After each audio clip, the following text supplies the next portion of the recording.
Guys, ito na yung kalapati natin. Dumarating ito. Nice. Babay natin agad. Baba.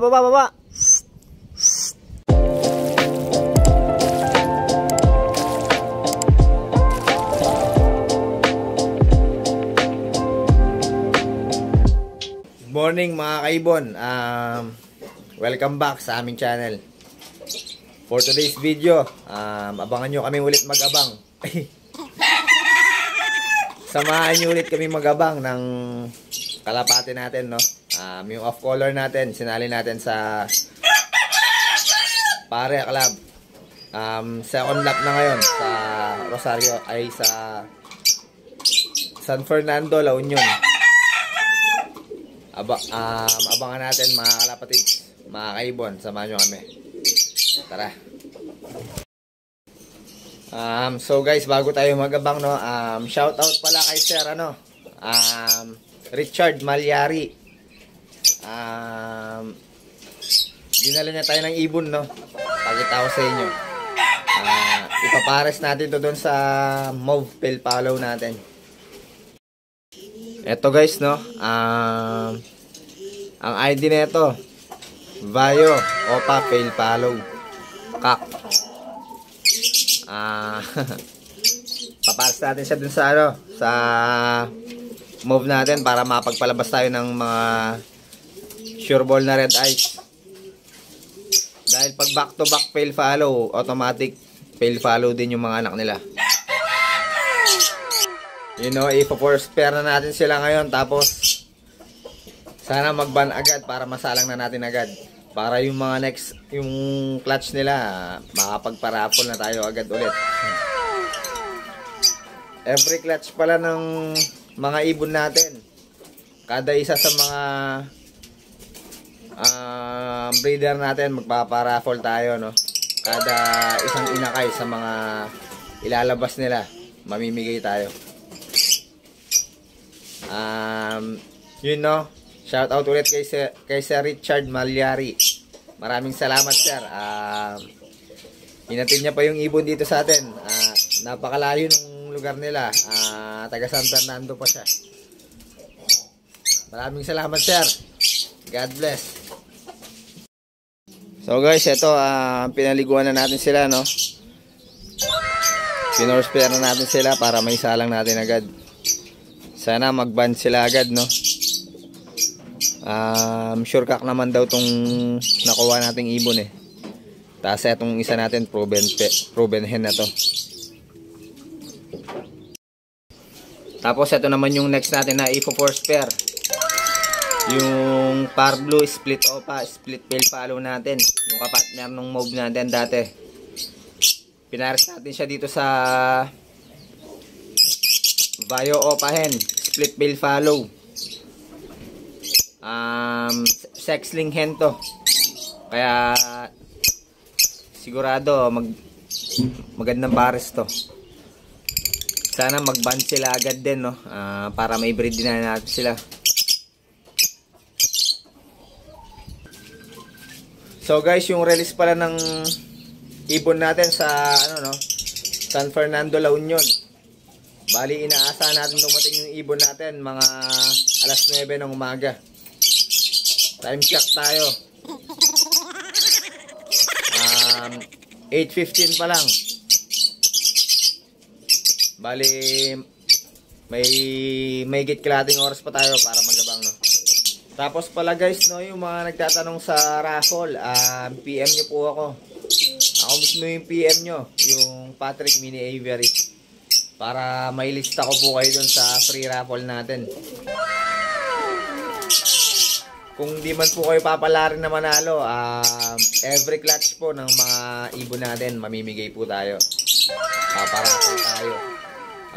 Hindi po tayo namimili ng binibigyan natin, no? Kaya raffle po yung ginagawa natin para lahat may chance na makakuha ng mga ibon natin.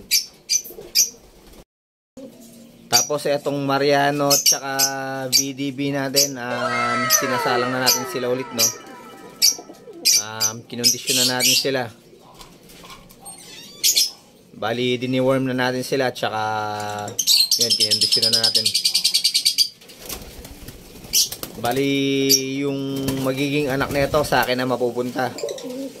Yung isa ipaparaffle natin next year, no? Pag lumaki. Kaya yung mga nagkakalapati dyan, abangan nyo to.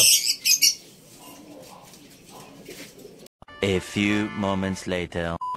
So guys, time check, 8:45. Wala pa rin nagkakalak sa Yona, nag-check tayo, no? Dito na tayo sa bubong, mag-aabang na tayo ng kalapati natin, yung OC natin. Bali, sinali pala natin siya ng ano, area pooling at saka OC pooling. Sana magtamasa tayo guys, no?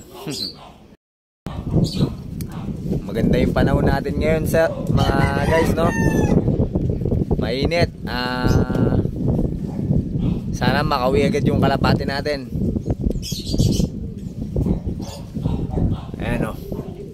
Napakaganda ng panahon.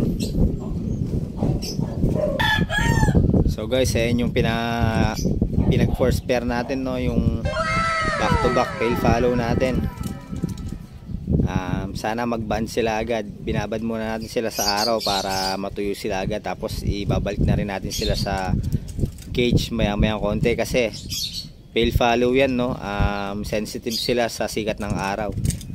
Pero kung sandali lang naman, okay lang naman yun. So ito naman guys yung ipa-force pair natin. Paliguan na natin sila.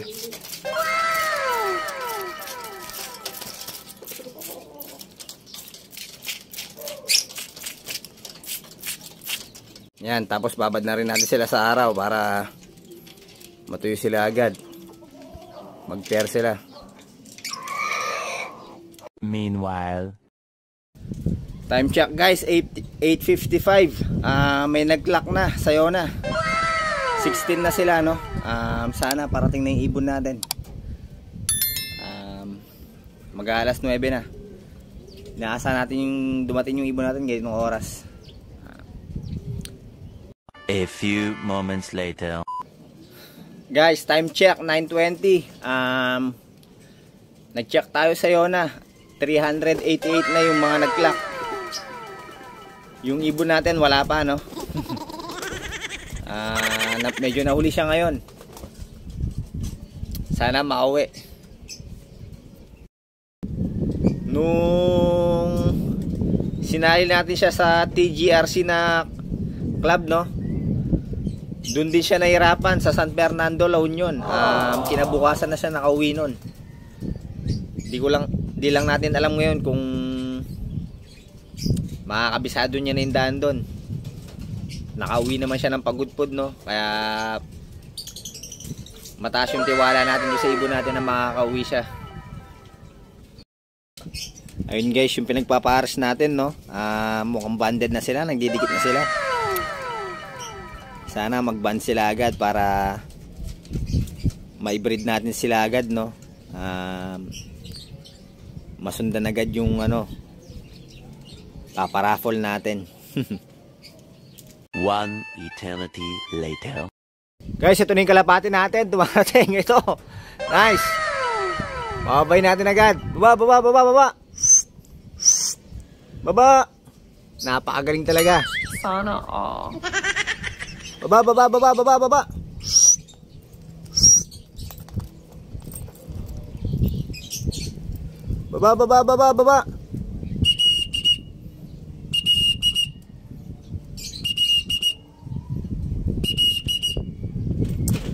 Nako guys, baka magtambay pa. Wait lang, papasukin lang natin. So guys, ito yung ibon natin, no? Galing na San Fernando, La Union. Napakagaling talaga. Ang speed niya 938 pa. Medyo bumagal siya ngayon pero okay lang, no? At least di siya na-cut off. Napakagaling talaga ng ibon na to, guys. Sana all. Sana hanggang dulo umuwi siya. So guys, good news, no? Mukhang banded na tong back to back tail follow natin.